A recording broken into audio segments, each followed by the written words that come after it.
commencer ça hier avec le premier match qu'on met sur notre description.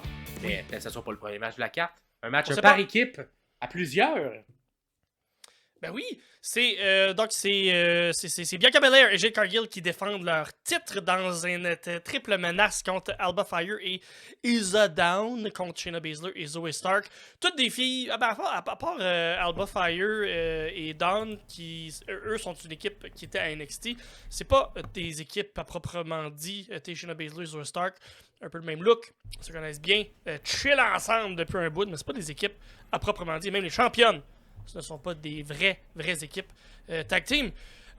Pour résumer un peu l'histoire, en fait, à l'épisode du 20 mai à Raw, Shayna Baszler et Zoe Stark ont gagné un Fatal 4-Way match pour devenir les championnes numéro 1 au titre contre Bianca Belair et Jade Cargill. La semaine d'après, Alba Fire et Isa Down se sont moqués de Baszler et Stark. Il était comme, vous allez jamais nous battre, c'est impossible que vous allez les battre en fait, c'est impossible que vous allez gagner tout ça. Et l'épisode d'après à Raw, Baszler et Stark ont appelé Call Out Belair et Cargill. C'est une histoire de moquerie, là. Je sais pas, ça a l'air un genre d'histoire d'enfants qui pointent l'autre puis qui disent que l'autre, toi t'es pas forte puis moi je suis forte. Ouais. T'es pas, on t'es est pas comme ça, intervenus, on intervient tout le temps dans les matchs. C'est Ça et tout, c'est comme un peu. En tout cas, moi j'ai trouvé la construction qui nous amenait à ça un peu bizarre parce que on avait une chance pour le titre entre Shayna et Starks. Et là, l'autre équipe vient intervenir, mais tu sais, c'était au moment du pin final, mais c'est quand même bizarre, tu sais, parce qu'ils viennent les sauver, puis après, ça chicane, mais en même temps, si j'étais Shayna et Stark, je serais full fâché contre les autres. On voulait intervenir dans notre match, mais finalement, non, on regarde tout du côté des championnes. Fait que, comme c'est ça, c'est un peu bizarre comment ça a été construit. C'est un peu très bizarre.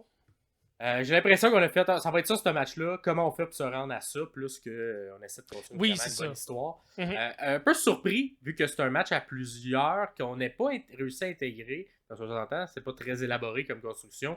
Kaylin Carter et Katana Chance, qui sont également, c'est vrai.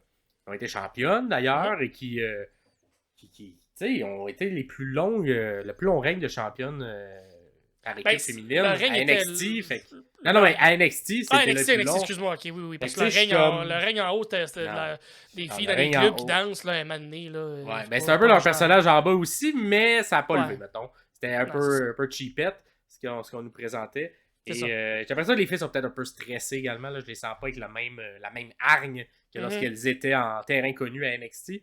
Mais au niveau in-ring, ça fonctionne, puis dans un match à 4, ça aurait pu permettre de leur donner une nouvelle vitrine. Donc, à la place, on a décidé d'y aller. C'est écrit dans le ciel. Là. Ce qu'on fait, c'est qu'il va y avoir de nouvelles championnes, puis ils vont piner pas les championnes présentement. C'est pour protéger Cargill et Belair de pas avoir une défaite à leur carte. C'est ce qu'on fait présentement, c'est ce qu'on souligne, ou c'est ce qu'on va souligner, ou c'est ce que nous on voit avec nos yeux. En tout cas, c'est ce que moi je vois avec les miens, c'est qu'on va sûrement donner les ceintures à Fire et Dawn, puis qu'ils vont piner genre Zoe Stark. C'est ce que je prédis. Fait qu'on va enlever les ceintures sans avoir de pin. Toi, c'est ça ta prédiction. C'est ce que je prédis avec les nouvelles arrivées. Nouvelles depuis peut-être 8 mois, mais qu'on voit pas vraiment Fire et Dawn qui sont des nouvelles championnes et on va les pousser à partir de là. Sky. C'est intéressant. Moi, je pense, j'hésite, mais je pense que c'est encore peut-être, je sais pas. On dirait des deux, par exemple, je préférais Baszler et Stark. Mais j'avoue que c'est quand même... Ouais, je pense que je vais aller avec Baszler et Stark. Un peu plus vétérantes aussi, les deux. Oui, absolument. Avec aussi ce qu'on construit. Baszler mérite une run de titre, de peu importe le titre. Là. Ce qu'on construit aussi en coulisses, là, avec l'aide d'une peut-être manager qui va venir s'insérer à l'intérieur de tout ça. Oui, avec voyons, je ne me souviens pas de son nom. Celle qui n'est pas là depuis un bout, là, qui était en équipe avec Mandy Rose. Voilà, exactement. Donc, ok. Je vais y aller Baszler Stark pour effectivement peut-être protéger. Est-ce que tu penses qu'il y aura quand même une déchirure à l'intérieur de Belair et Cargill ou ce sera seulement, ils restent amis mais ils ont perdu? On commence peut-être à avoir une frustration de part et d'autre. Peut-être le début de peut-être quelque chose d'un turn qui va peut-être se passer à SummerSlam de la part de Belair. Je sais pas. C'est tough. C'est tellement, ils nous ont tellement pas donné d'indices. Ça peut aller n'importe où. N'importe où. Ils laissent pas de trail, de petites graines en arrière qu'on soit capable de suivre quelque chose. C'est très là. C'est juste là, cette histoire-là. C'est pas mauvais, mais c'est pas ce qu'il y a de plus excitant. Fait que le début d'une petite cassure, peut-être.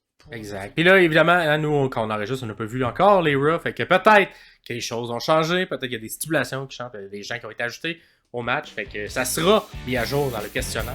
Mais ce sera pas mis à jour dans ce qu'on vous le dit. Parce qu'on ne sait pas encore. On l'a pas vu.